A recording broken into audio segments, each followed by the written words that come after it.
नमस्कार साथियों, स्वागत है आपका एक बार फिर से आपके ही अपने YouTube चैनल मेरा गांव 1419 में। और आज हम एक बार फिर से एक विश्लेषण के साथ यहां पर उपलब्ध हैं। और इसको अगर विश्लेषण से बढ़कर हम शाबाशी और बधाई भी कहेंगे तो कोई अतिशयोक्ति नहीं है। आज हमारा जो विश्लेषण होगा वो है अंकित भाई यानी ओहो पहाड़ी पर। आप जानते होंगे कि अंकित भाई पिछले कुछ दिन पहले हमने उन पे रिएक्शन दिया था जब उन्होंने एक वीडियो का टाइटल डाला था कि बाप को मारने के लिए गुंडे बुलाए, है। तो उसमें हमने रिएक्शन दिया था कि भाई जिस तरह की सिचुएशन आप वीडियो में दिखा रहे हैं, क्योंकि एक सोशल मीडिया क्रिएटर जो होता है उसको लाखों लोग देखते हैं और अंकित भाई का इतना बड़ा चैनल है तो यकीनन मतलब उनके चैनल को लाखों लोग देखते हैं, बच्चे देखते हैं, बड़े देखते हैं।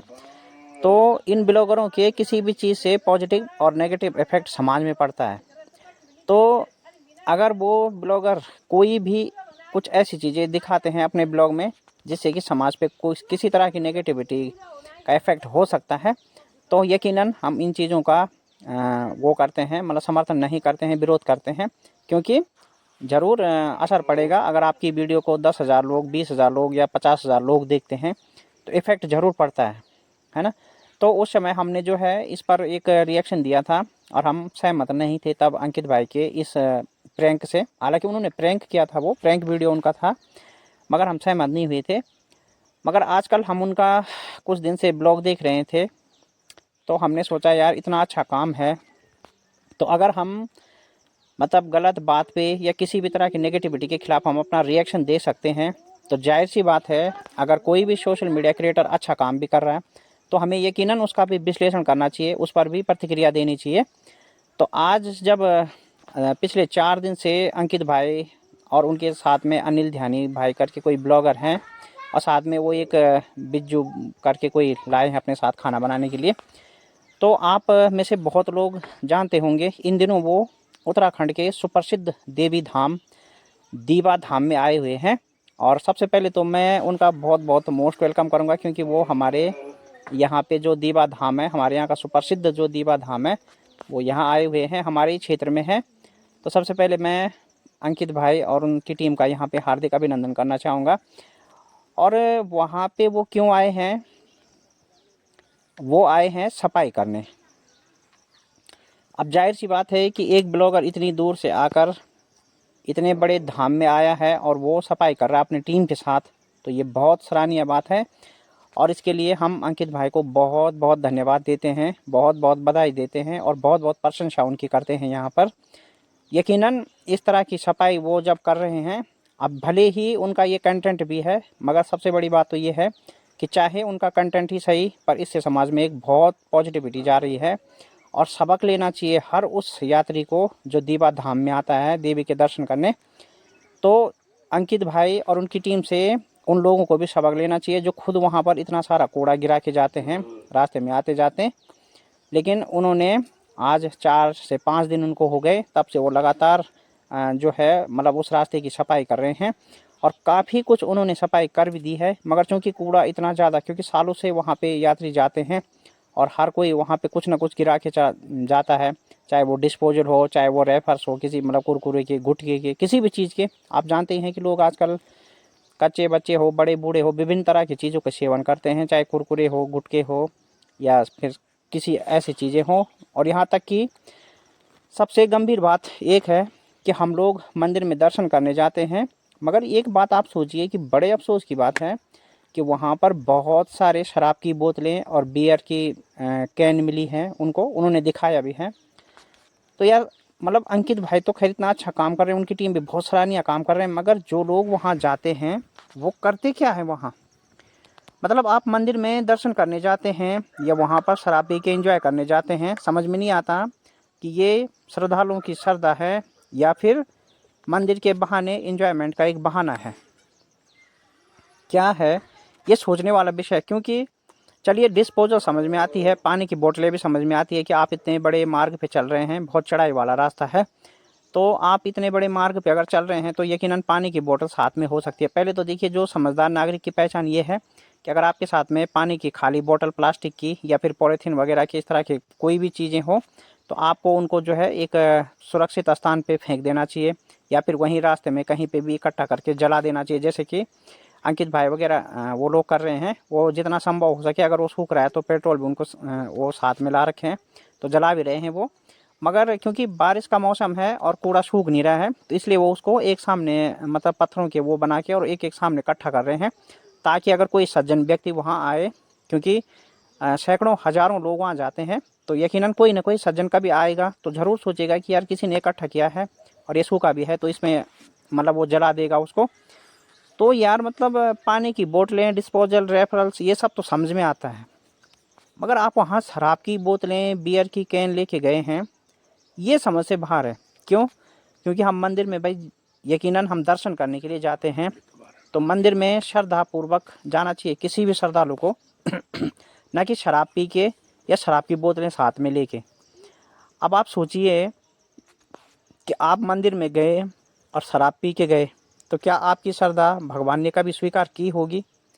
ये सोचने वाला विषय है कि यदि हम में से कोई भी लोग शराब पी के मंदिर में जाते हैं और फिर हम भगवान के दर्शनों का ढोंग करते हैं, मतलब हम अपवित्र होके अगर मंदिर में जाते हैं, तो क्या भगवान हमारी पूजा या हमारी जो प्रार्थना है या हमारा जो सेवा भाव है, तो क्या भगवान उसको स्वीकार करेगा?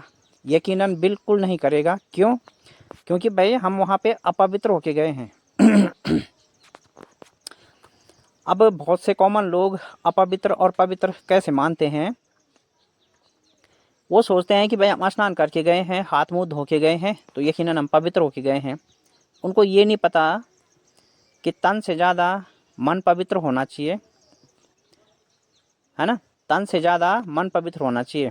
हमें सीख लेनी चाहिए भारत के बहुत बड़े जो उपन्यासकार हैं, उपन्यास भी है, रामायण है, जो मतलब बहुत बड़ा एक धारावाहिक है हमारा, पौराणिक धारावाहिक है हमारा, जो धार्मिक सीरियल है एक।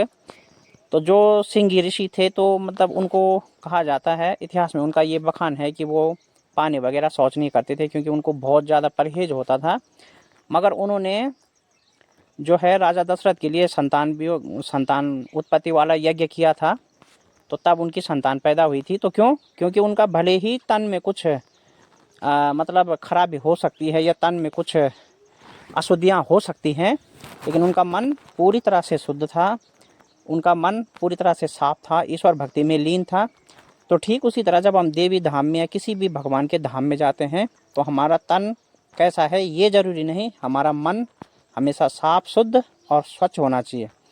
तो यकीनन जब आप शराब पीते हैं, तो जाहिर सी बात है कि आपका मन साफ, स्वच्छ और शुद्ध नहीं हो सकता, क्योंकि वो एक तरह का ड्रग्स, नशा वाला चीज़ है। और नशे में आदमी के मन में कई तरह के विचार आते हैं, पॉजिटिव भी आते हैं, नेगेटिव भी आते हैं।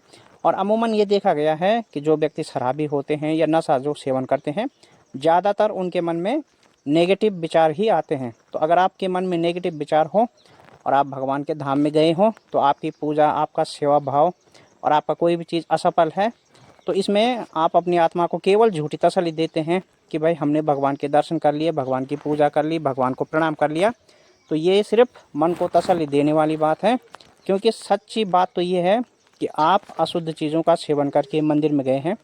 अब आप सपोज कीजिए कि कोई मांस खा के वहाँ पे चला जाए, जो कि अपवित्र चीज़ होती है, कोई शराब पी के चला जाए, ये अपवित्र चीज़ें हैं, तो कैसे उनकी पूजा और उनका सेवा भाव सफल होगा? ये सोचने वाली बात है ना? तो बड़े अफसोस की बात है कि इस तरह के भी वहाँ पे चीज़ें दिख रही हैं। तो बहुत गंभीर बात है ये श्रद्धालुओं के लिए भी और मंदिर के लिए भी। सचमुच इससे देवी का धाम अपवित्र होता है।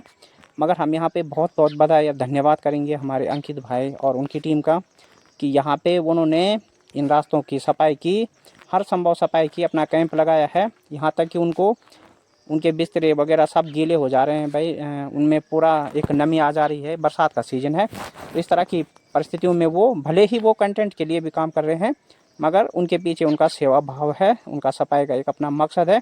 और चाहे जिस रूप में भी हो, काम सराहनीय किया है उन्होंने, तो यकीनन इनकी सराहना की जानी चाहिए सभी ऑडियंस के द्वारा। और उनके तो जो और ब्लॉग हैं, जो बाप को मारने के लिए गुंडे बुलाए, उनमें तो मैंने देखा काफ़ी सारे व्यू हैं, मगर इस तरह के वीडियो में व्यू भी कम आते हैं। तो यकीनन थोड़ा सा लोग भी पॉजिटिव चीज़ों को कम देखना पसंद कर रहे हैं। ये बहुत गंभीर विषय हमारे समाज के लिए भी है। और मैं तो चाह रहा था कि भाई अंकित भाई की पूरी वीडियो अपने चैनल पे अपलोड कर दूं, ताकि लोगों को भी एक पॉजिटिव मिले। चाहे हमसे 10 लोग जुड़े हों, 20 जुड़े हों, 2 जुड़े हों, लेकिन चूँकि आजकल स्ट्राइक वगैरह का भी सिस्टम है यूट्यूब पे, तो अब इसमें रेवेन्यू का भी लफड़ा होता है। तो मैंने कहा कहीं भाई अंकित भाई स्ट्राइक न दे दें, इसलिए मैंने क्लिप वगैरह ज़्यादा लगाई नहीं अभी, लेकिन नेक्स्ट उसमें अगर हो सके ज़रूरी लगे तो मैं क्लिप भी लगाऊंगा। तो फिलहाल यहाँ पे आज का हमारा जो ये विश्लेषण था ये अंकित भाई के लिए था। तो थैंक यू अंकित भाई, बहुत बहुत धन्यवाद आपका। आप हमारे मंदिर परिसर को, हमारे जो उत्तराखंड का सुप्रसिद्ध देवी धाम है, उनकी इस तरह से सफाई कर रहे हैं रास्तों की, तो यकीनन आपका कार्य सराहनीय है। बहुत बहुत धन्यवाद आपको, और हम इसके लिए आपकी बहुत बहुत प्रशंसा करते हैं। थैंक यू अंकित भाई।